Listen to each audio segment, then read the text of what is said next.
On this episode of the AAF Exchange, the near and longer term economic forecast and the new Federal Reserve. Joining us to break this all down is Douglas Holtz-Eakin. Doug, thanks for joining us. It is always a pleasure. So, what's been on your mind recently? Tariff refunds, or the lack thereof. I think it's just offensive how the administration is slow-walking returning these tariffs. If this was tax policy and there had been an error made, the Treasury would be sending you a check in a day. I mean, these are taxes. An error was made. They were unconstitutionally collected. Send them back. It's the 21st century last time I checked. These things were deposited electronically. No one walked in with a bag of coins and handed it to U.S. Customs and Border. Yeah. So they know where the account it came from. Send it back. Right. I view this as just ridiculous. So, what justification are they using?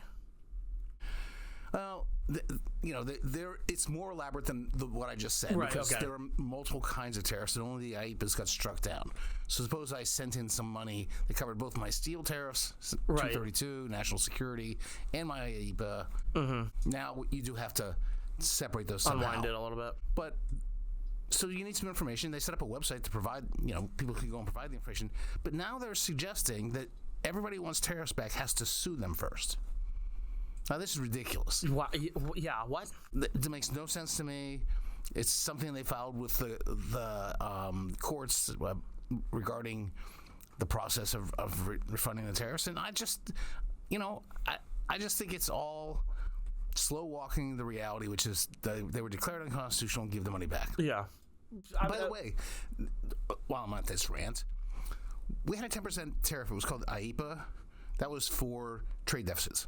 And then we had a 10% tariff right now that's called Section, 122, right? That's balance of payments issue. Now we're going to have Section 301, 10% tariff, forced labor. It's the same tariff. They just keep coming up with different excuses to levy it. Yeah. So. Wow. I mean, the lawsuit portion of this, it hurts small businesses the most, who of course we should be in favor of helping at every turn. And in every other circumstance, they would say they are. And they would say they're the deregulatory administration. And they would say a lot of things. But the tariffs, as in all things, are their own animal. Right. And, it's compounding. It's just driving me crazy. All right, let's talk about the economy, because that's been hot right now on a lot of people's minds as we head into the summer. What's the current state of the economy? Where do things stand right now? So first quarter GDP growth was 1.6%. Not great, not terrible. Inflation's now running PCE price index 3.8%, core 3.3%. Unemployment rate's still 4.3%. Where does that growth come from? Very strong business sector, and the real-time stuff, the ISMs and other things we get, new orders for capital goods, all suggest the business sector's doing great. A lot of it's AI-driven, no question. And then there's the household sector, which has continued to spend, but not robustly. And we're starting to see some chinks, and I'm worried about the household sector. So what's the outlook? Well, it depends. How long does this war go on? That's going to determine. And that's really gets much worse the longer it goes. It's not twice as bad if it goes twice as long. It's 10 times as bad if it goes twice as long, because we hit this point where there's just not enough oil on the ground. The inventories are gone, and now the price spikes. So that's what's out there. And that's the urgency. You got to deal with that. Yeah. So we jumped ahead. You jumped the gun a little bit, but I'm going to ask the question anyways, because Angela wants a good clip on this one. I will do this. So. All right. So looking ahead to the economic outlook for the second half of the year, what's the shift? What shifts do you see over the next 6 months? So here's the good news scenario. Iran gets resolved quickly. From an economic point of view, that's unquestionably a good thing. What it means for national security, open question. Depends what the deal is. With that, you get sort of a restoration of more normal global oil prices. And with a bit of a lag, gasoline comes down, but you're no longer worried about continual upward pressure. And so if you're the Fed, you don't have to worry as much about being restrictive. You can sort of take it easy. if you're the average household, you're not spending all your money on gasoline, and the household sector catches up to the business sector, and real wages start rising again. And the second half of the year could be easily 2.5–3% growth rate. I see no reason why we can't do that. Now, the trouble is, we should have done that last year. Last year we grew at 2%, coming down from 2.4 in 2024, because every time things got going, the administration whacked the economy in the head. Yeah. I think they should not, because that's the other scenario. They whack the economy on the head. They, come up with a prolonged negotiation with Iran that takes its toll. You impose the new tariffs at significantly higher rates than the 10% they've started with, and then you had a household sector this week. It starts going south. That's bad. Yeah. So, I mean, last year when we talk a lot about the economic outlook on this podcast. You did talk about, we're on R word watch, recession watch. Are we still sort of? I don't think so. We think we're out of that territory? I think we're out of that territory certainly for the moment. I mean, the AI spending has just been astonishingly strong. It rescued the economy last year. It continues unabated. And it's not like if you move the federal funds rate 25 basis points, you're going to stop it. I mean, it's going. Yeah. Other interest rate sensitive things will go down, and they already have. The housing sector tried to have a little recovery. Now it's over. It's not happening. We'll see. Yeah, so you mentioned AI, and you talked about I listened to your panel when you were out in California at the Reagan Forum, and you talked about how AI is impacting the economy and the business sector. What are the near impacts do you see there? So we see the big build of the infrastructure, and that's for real. It's spawned this sort of mini controversy over data centers and not in my backyard and all that. But putting that aside, that's real, but it's not quantitatively as significant as I think as people might suspect. That's a big construction boom. That's all there is to it. It has a lot of demand for equipment to go into it. It's the steel and the structures. So it has a lot of impact down supply chains, all of which is a big positive for the economy. No question about that. In the future, there's all this stuff about what will be the impact on work, and that's the wild card. But that's not as imminent, I think, as people believe. I think we are at least 4 years away from a significant change in the characteristics of hiring and firing based on AI. Yeah. I mean, from my perspective, AI very much impacts, the digital marketing, digital social media world. And a lot of times I see it not as me versus AI. I see it as me learning to use AI in a helpful tool to being more efficient and being more productive at my job, which I know you love to hear. I think, anyway, I think, let's not talk about Kyle today. I think framing it as the number of jobs that are going to be destroyed is all wrong. I think AI changes every job. Yeah, it does, and so it is a very significant development for that reason. But it will create some jobs. It'll modify other jobs. Some are going to go away. Like there are things that you're just going to have the AI do because it can do it faster.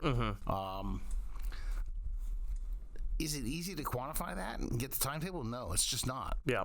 But I'm heavily influenced by the rollout of the internet, all of the smartphones and their predecessors, the laptops and their predecessors, and that all took time for it to have it transformed the way we do. I mean, people on their phones all the time just wasn't a thing in 1990. Right. I promise you. Right. So it transformed life. But it didn't do it overnight. Right. But does it seem like, you're a student of history, you're a student of economics, does it seem sort of like, a lot of people like to compare it to the Industrial Revolution type rapid change? Does it seem like that to you from an economics perspective, or? No. I think the invention of powered industry, steam powered, and then, other sources of power is just so much different than having human power. That was just a completely transformational moment.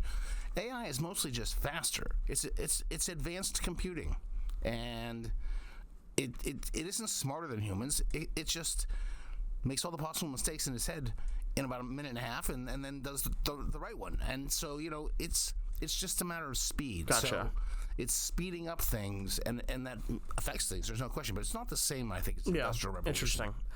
Let's shift to the household sector, which you mentioned. What do you see happening there in the next few months? I think that's the diciest part of the outlook, to be honest.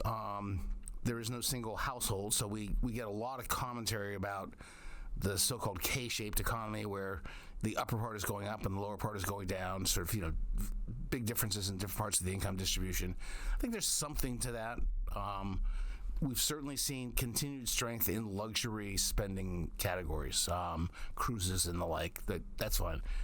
We have seen overall like a big drop in the saving rate. It went from 5.5 to 2.6 in a year. I mean, so people are squeezed, and so I think the question is, can the sort of middle class hang on? Mm-hmm. I didn't love. We're getting an employment report on Friday. I didn't love the last one because average hourly earnings are growing slower than prices. That was the Biden problem. They went 2 years where inflation exceeded wage growth. That meant people went to work every day and got further behind. If we start getting into that territory, the household sector is going to be A, in trouble, and B, angry, very angry. Yeah, and I mean, they're dealing obviously with a lot of stress with. They're angry now. I mean, I don't want to. Don't mess with them anymore. Yeah, let's keep that on the at a minimum. That's on my watch list. I mean, it really is. So I'll have to keep. I'm sure we'll keep an eye on that throughout the summer and see how summer travel and is impacted by all that as well. Yeah, no, I mean, you hear about things about like people driving instead of flying, stuff like that. Yep. And I think it'd be, this summer maybe my family should drive to the beach and I'll fly. Some save some money. Some Doug time. It's like the old images of the kids getting on, or the videos of the kids getting on the plane and their parents sitting in first class and they got to go back into coach class. So I am taking my grandkids to Disneyland, but I'm not flying across the country with them. You said it. You're just going to meet them out there. That seems like a good way to do things. All right, let's do a quick trivia question. In 2026, federal agencies have published roughly how much in total savings, and a bonus part is adding over X million in paperwork burdens. This year, yes, calendar 2026, we've got about $6 billion in savings and 12 million paperwork hours. So I have it as the 1 trillion mark for 2026. Oh, that's the endangerment finding. Yes. That's just so outside of the endangerment finding. Rodeo has us at 1.1 trillion. Yeah, the endangerment finding is 1.1 trillion. Yeah, it's huge. It swamps everything. Yeah. Right. So that's sort of why I wanted to ask this trivia question is because, I know that there's one big one is the cost savings, but prior to that, it was in the billions. So I've been trying, as you know, I'm a big fan of the deregulatory efforts. And if you take out the endangerment finding, they're behind where they were in 2018. So in the second year. Interesting. They were more aggressive last time around, and I wish they would get more aggressive. Yeah, is that so? There's still things to there's still things to do, right? Absolutely. It's not because that they were so successful in the past that Biden left plenty of work. I was going to say, let's go back about 10 or 12 podcasts ago right. where we were still in the Biden administration. We were talking about how astonishing those numbers were. They were so busy and so big. I mean, Jesus. So anyway, I've been mystified about this, why they haven't been more aggressive on the regulatory front. Mm-hmm. Yeah, so because we heard a lot about the budgets and a lot about the what was it, 10 in and 1 out, or 1 in, 10 out. I got it backwards. But they make claims periodically about that. But Dan Goldbeck follows this all the time, and one of the things they did, which doesn't get a lot of attention, is they basically said, okay, there are two kinds of regulations. One's we're going to count, and then stuff in DHS that has to do with border, ICE, customs. So if you do a rulemaking on the immigration front, it doesn't count. Yeah. Overall, they've actually increased regulatory costs. Yeah. Take out other than the endangerment, right? I mean, it's like $17 billion in non-endangerment reduction, $40 billion in essentially immigration-related costs. So I mean, they've added 29 million hours of paperwork burdens. Yeah. That's not nothing. No, that's real. All right, so let's end by talking about the Fed, because we can't do an economic podcast and not talk about the Fed these days. Let's talk about the Fed. So its new chair, Kevin Warsh. What's the key? What key changes do you anticipate under the Warsh leadership? So he has been vocal about a couple of things. Communications, and I think this comes first because it's the easiest. He thinks the Fed is talking too much and confusing people as a result. So when they release the statement, they're going to take out the forward guidance, is my bet. Mm-hmm. They're not going to give any hint about what happens in the next meeting. They're just going to say, this is what we did. And just stop, not talk about we'll adjust policy and blah, blah, blah. So they'll take that out. He's not a big fan of the Survey of Economic Projections, and I can see why, because it's great coffee talk about sort of how many rate cuts people are projecting and how many people are above or below the median, but it's not useful for figuring out what's actually going to happen. It has proven to be completely unhelpful. Right. So I think that goes away. And he may have fewer press conferences. I don't think we're going back to the era of Alan Greenspan where it was just a black box and you were guessing all the time what they're up to. But I think he'll do less of that. Yeah. So somewhere in the middle between. Yeah. And so I that's all stuff that's sort of relatively easy to change. Then there's big stuff like the Fed balance sheet, which he believes should be dramatically smaller and is currently going up, not down. So that's something that he's got to get consensus. He's got to get the board on the same page as he's on, and then they'll do that. And then there's the wild card, which is he the inflation hawk he's been for decades, or is he a new kind of Fed chair who cuts rates at times you didn't expect? We'll see. Mm-hmm. Yeah, and the building consensus part has got to be the most interesting part of all this for him, because Powell did a pretty good job of keeping everybody till the very end. But he did a pretty good job of keeping everybody on board, which I think tells you how much work it was to keep them all on board earlier. Yeah, because when it fell apart, it really fell apart. Yeah. He definitely a lot of sheep herding, or whatever a metaphor or analogy you want to use there. I think there's a mini industry of retrospectives on the Powell Fed now already. We've had papers commissioned already. I think there's simply zero disagreement that he's a first-rate person, and there's essentially no disagreement that he did a remarkable job of defending the Fed as an institution and its independence. And then wasn't always easy. Then there's really mixed opinions on the end result of his stewardship. Like, they have been above the target for 5 years. Yeah. I think that's a negative. Yeah. And so how much weight you put on that sort of depends how you think about his legacy. Right. We can Monday morning quarterback. Was he too slow to deal with inflation when it was transitory? All that stuff. But like you said, he defended the institution. So pretty good legacy. Yeah. And but 5 years is a long time to be above the 2% mark. I think it impairs their credibility. I mean, when you look at inflation expectations, it doesn't center on 2; it centers on 3. Mm-hmm. There's a reason for that. Yeah. No, to be fair, too, I mean, Congress has to take some of the blame for the inflation problem too. But, absolutely.